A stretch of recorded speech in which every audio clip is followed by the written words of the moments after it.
নমস্কাৰ দেৰগাঁওদাৰী প্ৰতিজন দৰ্শকে স্বাগতম জনাইছোঁ। আমি বৰ্তমান উপস্থিত আছোঁ দেৰগাঁও সমীপৱৰ্তী কাকডোঙাৰ এজন ব্যক্তি পূৰ্ণকান্ত বৰা তেখেতৰ বাসগৃহত আমি উপস্থিত আছোঁ।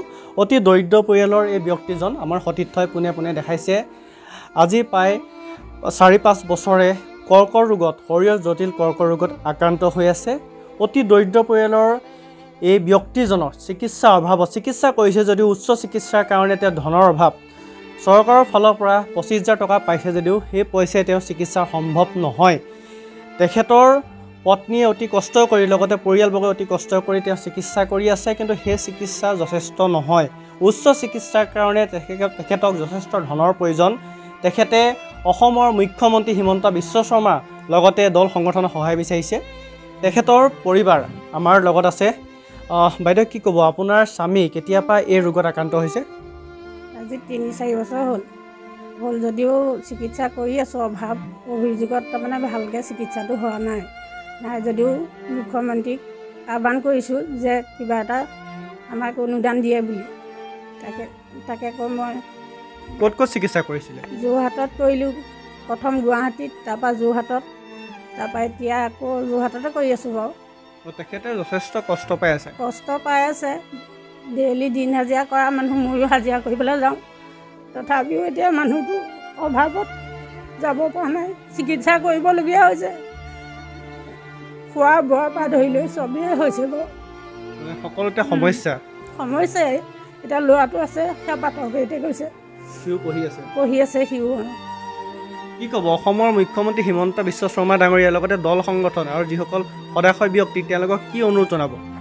তেওঁলোকে কিবা এটা সা সুবিধা দিলে আমি মানুহটোক অলপ উন্নত কৰিব পাৰোঁ নেকি, পাৰিম বুলি আশা কৰিছোঁ। যথেষ্ট পইচাৰ প্ৰয়োজন হৈছে বাৰু, আৰ্থিকভাৱে ভাগি গৈছে। হয়, তেখেতৰ ভাতৃ আছে, অকণমান উঠি দিলে ভাল হ'ব, অকণ আগবাঢ়িলে ভাল হ'ব। হয়, আপুনি প্ৰথম দিনৰ পৰা তেওঁ চিকিৎসাৰ লগত জড়িত হৈ আছে, কওকচোন আপোনাৰ দাদাৰ কি হৈছে?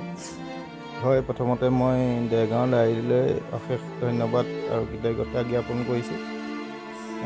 যেতিয়া ক'ভিড কালত তেখেতৰ মানে কেঞ্চাৰটো ধৰা পৰিছিলে, তেতিয়া আমি আৰ্থিকভাৱে দুৰ্বল পৰিয়ালটোৱে মানে ৰাইজৰ কিছু সহায় সহযোগ লৈ আমি গুৱাহাটী ষ্টেট কেঞ্চাৰ ইনষ্টিটিউটত মানে চিকিৎসা কৰিবলৈ গৈছিলোঁ। তাত কিছু চিকিৎসা কৰাৰ পিছত অৰ্থৰ অভাৱত মানে চিকিৎসা মাজতে আধৰুৱা হ'ল। তাৰপিছত পুনৰ আপোনাৰ যোৰহাটত যেতিয়া কেঞ্চাৰ ইনষ্টিটিউট আৰম্ভ হৈছিলে, তাত আকৌ পুনৰ চিকিৎসা কৰিলোঁ। কৰাৰ পিছত এতিয়া আপোনাৰ চিকিৎসাটো এনেকুৱা হৈছে মানে পইচাৰ অভাৱত মানে চিকিৎসাটো সম্পূৰ্ণ কৰিব পৰা নাযায়। সেইটো কাৰণে আপোনাৰ বহুত বিপদ হৈছে, দিন হাজিৰা কৰা আৰু বিশেষকৈ নবৌৱে আপোনাৰ ওচৰৰে এটা টি ফেক্টৰীত 6টাৰ পৰা 6টালৈ কৰে। ল'ৰাটোতো খুব সৰু, ছোৱালীজনীও সৰু, মানে ল'ৰাটো এতিয়া পাটৰ গাড়ীত গৈ পৰিয়ালটো যেন তেনে চলাইছে। আৰু আমিও ইমান আৰ্থিকভাৱে সবল নহয়। তথাপি মুখ্যমন্ত্ৰী হিমন্ত বিশ্ব শৰ্মা ডাঙৰীয়াক পোনে পোনে কি ক'ব?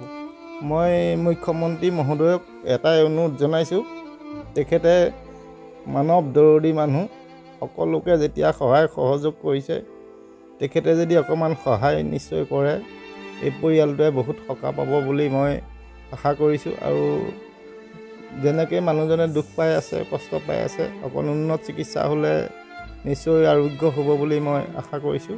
হয়, তেখেতক ধন্যবাদ দিছোঁ। আচলতে তেখেতৰ পৰিয়ালবৰ্গ যথেষ্ট ভাগি গৈছে। আমাৰ সতীৰ্থ দেখাই আছে তেখেতৰ পত্নী, এটা শোকাকুল পৰিৱেশ। আচলতে তেওঁৰ স্বামী শয্যাগত বিচনাতে শুই থাকিবলগীয়া হৈছে। তেখেতৰ পিতৃ আছে, পিতৃ অকণমান উঠি আহিলে ভাল হ'ব। তেখেতৰ পিতৃৰ পৰা জানিম, আপোনাৰ ডাঙৰ পুত্ৰ বেমাৰ হৈছে, চিকিৎসাৰ কাৰণে ধনৰ অভাৱ, কি ক'ব আপুনি?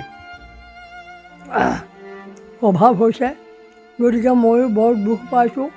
মই আৰু বেছিকৈ কথা ক'ব নাজানো। তেখেতক সহায় কৰিব বুলি মুখ্যমন্ত্ৰী ডাঙৰীয়াক মই আহ্বান কৰিছোঁ। হয়, আমিও আপোনালোকক আকৌ এবাৰ ঘৰৰ পৰিৱেশ দেখাইছোঁ। অতি দৰিদ্ৰ পৰিয়ালৰ এজন ব্যক্তি পূৰ্ণকান্ত বৰা, তেখেতক আমি দেখাই আছোঁ প্ৰায় আজি ৪-৫টা বছৰে তেওঁ শয্যাগত, শৰীৰৰ জটিল কৰ্কট ৰোগত তেওঁ আক্ৰান্ত।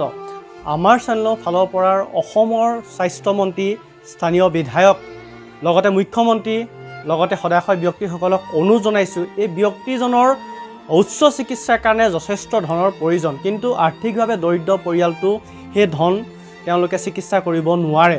আমি অনুৰোধ জনাইছোঁ আপোনালোকে যে আগবাঢ়ি আহক, এই পৰিয়ালটো ভালে চকু মেলি চাওক আৰু পৰিয়ালটো উদ্ধাৰ কৰক। ইয়াকে কৈ আজি প্ৰতিবেদনটো শেষ কৰিছোঁ। ধন্যবাদ।